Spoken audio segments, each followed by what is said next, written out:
Before you ever set foot in Orbis, Maple gives you something special: the boat ride. It's the first non-instant form of travel that players experience, and for a lot of us older players, it used to feel like an activity all on its own. You can get up to the basket at the tippy top here if you can pass this elite jump quest. Jump on top of the indoor cabin. That's it. Once you do, you can press up on the mast and you're there. Okay, it's not that hard, but back in the day, I swear I just couldn't do it. The music during the ride is upbeat and bouncy, with a carefree, optimistic energy that makes even a simple journey like this feel like an adventure. Unless it's this music. If you start hearing some slap bass, you should probably head inside. This bony looking ship is the Crimson Balrog's favorite ride, and they hit a lot harder than their baby brother over in Sleepywood. They have 2 attacks, both steeped in dark energy. This one looks just like the wizard's Thunderbolt ability, except way more metal. They use it if you're in close range. Their second attack is for when you're keeping your distance. They hurl a slow-moving orb that crackles with dark lightning. Either one hits like a truck, so unless you're strong enough to take on these guys, you should probably stay indoors. That's probably where I'll be. Don't worry, the cabin is demon-proof. Here, players are stuck waiting out the journey for about 10 minutes, with nothing else to do but chat. In a way, it's the best part of the trip. Here you can form parties, trade, and even make friends. And isn't that the best loot of all? Time quite literally flies here, and before you know it, you're pulling into Orbis Station. In MapleStory, the music is usually the first thing I notice. This track is called Shining Harbor, and it opens with a cozy, classical guitar pattern. It has a bright, gentle, and airy feel that doesn't get old when you hear it for the 100th time. Orbis Station feels kind of like a cross between a train terminal and an airport. It's something completely make-believe, yet somehow perfectly plausible in a world where the dominant form of long-distance travel is by airship. This welcome sign uses the Greek alphabet, or at least a stylized version of it. If you tried to pronounce it, it might come out sounding something like Welcome to Orbis. It's meant to look like a different language while still being just recognizable enough for us to guess its meaning. As you leave the station, you're met with an expansive, pure blue sky, carefully curated greenery, and ancient-looking pillars. It shows that this place is old, but well kept. The first statue you pass is of a winged figure, and it's another clue that the people here aren't like us. They're fairies. Thankfully, they've provided a way for us leg walkers to get around. These floating pink sky gazebos act like waygates. Step onto one and press up, and you're instantly teleported down to the city below. So this is Orbis. The name comes from the Latin word orbis, meaning circle, globe, or world, which is pretty fitting for what is basically the Maple World's central transportation hub. Here, the visual language is on full display. It has warmly colored cobblestone streets. The pillars and bushes are wrapped in vines, but they feel intentional, with beautiful purple flowers that bloom all over. Even the vases are ornamented with a delicate filigree. The architecture communicates that this is definitely a sky-faring people. Some of the houses even have wings, but I think that's just for decoration. The real magic is likely in these stones. They're everywhere. They seem to be what's holding up these sky gazebos. And the little platforms scattered around the city have them too. Houses and shops are fitted with them, and even the street lamps seem to glow with that same energy. Some homes are plopped on top of a bed of straw, which might suggest they're not meant to be permanently fixed in place, like they could be moved. The straw would act like an insulation, a soft buffer between the more delicate building and the jagged rock that it's resting on. Or maybe it's just to make the place feel more like a nest. In the background, you can see Orbis Station, as well as countless floating islands in the distance. Huge, fluffy clouds drift past at eye level, a reminder of how high up you are. Far below, you can see the very tips of the Elnath Mountains, because technically that's where we are, high above Elnath. Unlike Ludibrium, which is held up above Ludus Lake by its two towers, Orbis is made up of many smaller islands loosely linked together in the air. We'll learn later exactly how the city stays afloat, but suffice it to say, Orbis might not be as stable as it looks. If you make your way into the Orbis department store, you'll meet Creel, who's pacing and muttering to herself. She's worried about Spiruna, an eccentric old woman who lives somewhere out in Cloud Park. Spiruna usually stops by every few days for food, but it's been a while, and Creel is starting to fear the worst. So she asks you to DoorDash her some food and see what's going on. So you head to Cloud Park. It definitely lives up to its name. Its maps are full of verticality and clouds that you can walk on. The first creatures you meet here are star pixies. They're cute little pink spirits wearing wizard hats. But look at them the wrong way and they'll whip out their wands without hesitation. A few maps down, you'll run into Nepenthes, stationary plant monsters tied to one of Maple's most infamous quests. It starts as a simple errand for a kid named Alphonse. He just wants some juice. But that quickly turns into a brutal grind for these painfully rare drops. They'll take you a while to collect, or cost you a ton of mesos. It's a sort of rite of passage though, rewarding the legendary Bonehelm. As you continue through Cloud Park, you'll run into these darker, spikier Nepenthes, as well as stronger versions of the pixies, Lunar and Luster. Cloud Park 5 and 6 are especially memorable because of their stair-step layout, which makes them a pretty comfy hunting spot for a wide range of classes. At the very bottom here sits a house named Old Man's House. I don't know where the old man went because the only people you'll find here are these two ladies, Spiruna and her student, question mark. But I'll just call her Jenny. Jenny thanks you for delivering the food and warns you to not disturb Spiruna. Naturally, you disturb Spiruna, who then tells you she's been peering into the future and has foreseen that Orbis will soon crash down to the ground. That's not great news.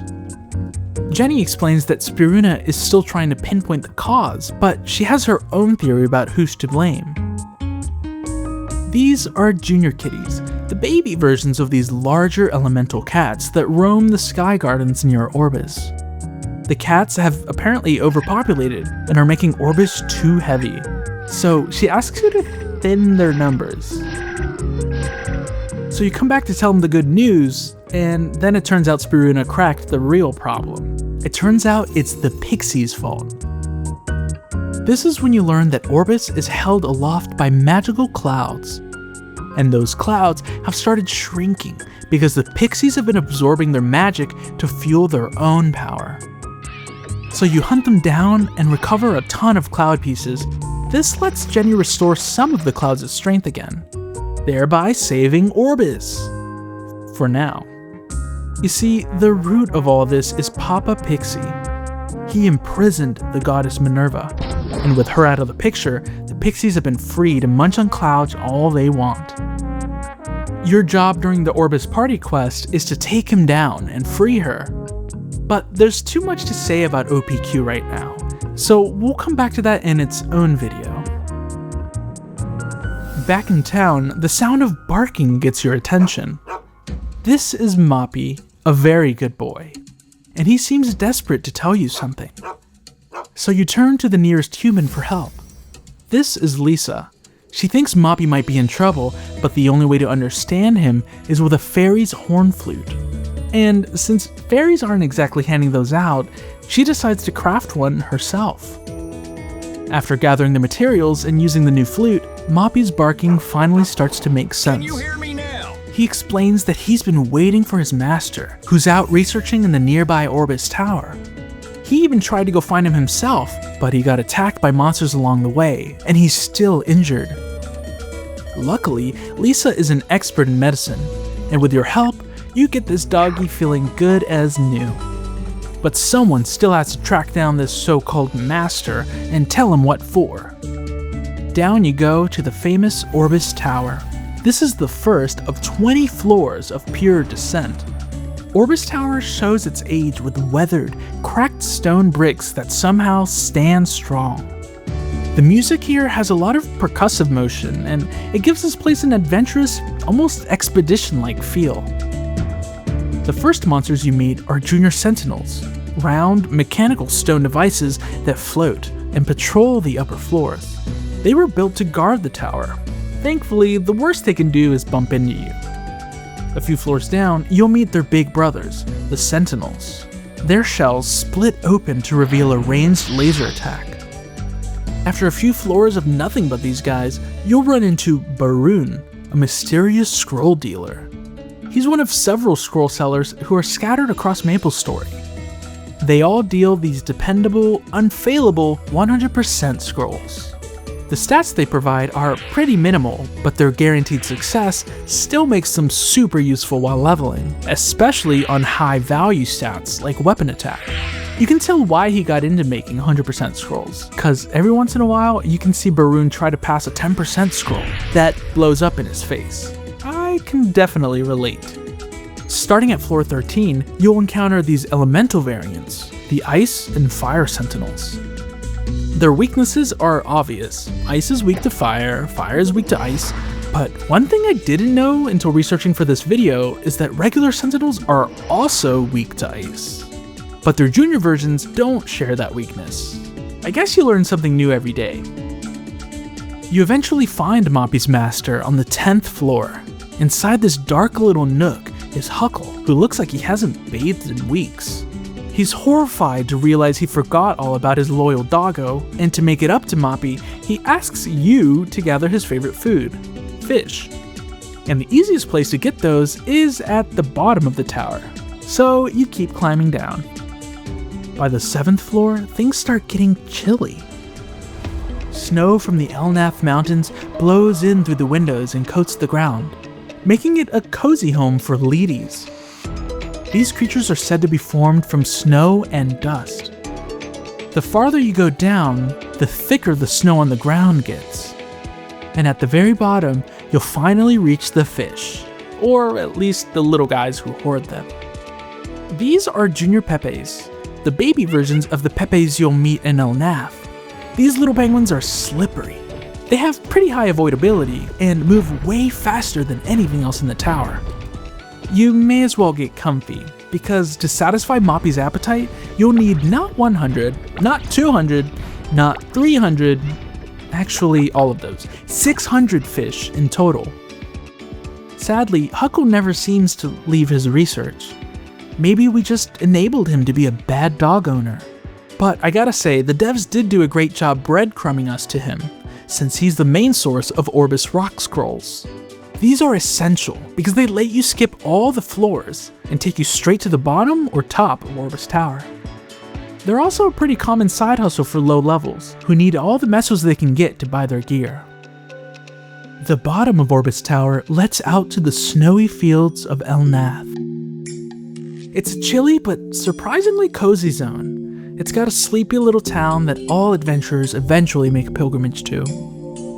Elnath has one of the best progressions from the friendly, quaint beginnings that cranks up to the increasingly scary monsters, eventually ending in what feels like hell. Below Orbis Tower, there are a couple of basement floors that lead down to the sea floor, which lead you to Aqua Road and the beautiful aquarium. It's gotta be one of the most surreal transitions in the game. You go from a city in the sky to a snowy mountain valley to the bottom of the ocean. Now, let's take a moment to truly appreciate the sheer scale of Orbis Tower. At 22-ish floors tall, it's one of the largest continuous zones in all of MapleStory. So we're gonna measure the tower to see how tall it really is, and how that scale would translate into the real world. To do this, I placed a character at the bottom of the tower and measured her height in my editing software. She comes out to 60 units tall, So for simplicity, let's just say she's 60 inches, or 5 feet. Then I took the full maps of all 22 floors and stacked them vertically in order. I marked the vertical position of the bottom ground floor, then marked the same all the way up here at the tippy top of the entrance to Orbis Tower. The vertical distance between these 2 points comes out to nearly 50,000 units. That means Orbis Tower is the height of 833 stacked characters. In real-world terms, that's 50,000 inches, which is 4,167 feet, or 1,270 meters. For comparison, the tallest building on Earth, the Burj Khalifa, is only 828 meters tall. If we're talking Empire State Building, which stands at 1,250 feet, Orbis Tower would be well over 3 times its height. Pretty crazy. It really puts into perspective just how far you're traveling when you descend that tower floor by floor. While it can be a bit of a trek without rock scrolls, that true sense of scale makes the journey through this space feel awesome. I can still remember the day that GMS launched. I was there, with my mark of the beta and everything. I remember hundreds of us rushing as quickly as we could to take the boat to the newly released Syria. And like many other noobs, I made my way down that tower for the first time, and got myself stuck in El Naf at like level 15. If Victoria Island is chapter 1, Orbis is the start of chapter 2. It's a new world, with a tighter narrative and a grander vision than anything that came before. It's just another masterpiece of world building from the golden age of old school MapleStory. I'm so excited to rush down that tower again in Classic World. Although, I'll probably make sure I have an exit plan this time. Videos like this one take a lot of time for me to produce. If you made it this far, thank you for spending your time with me. I want to thank the following channel members: Speaker Dan, Kevin Tapp, Kurio, Kairui, Slothify, Cohen, Crafting Vegito, Scartarga, Jeffo Wang, Porky Pork Pork, Azure Kaushin, and Jojin, as well as everyone else listed here. Your support means so much to me.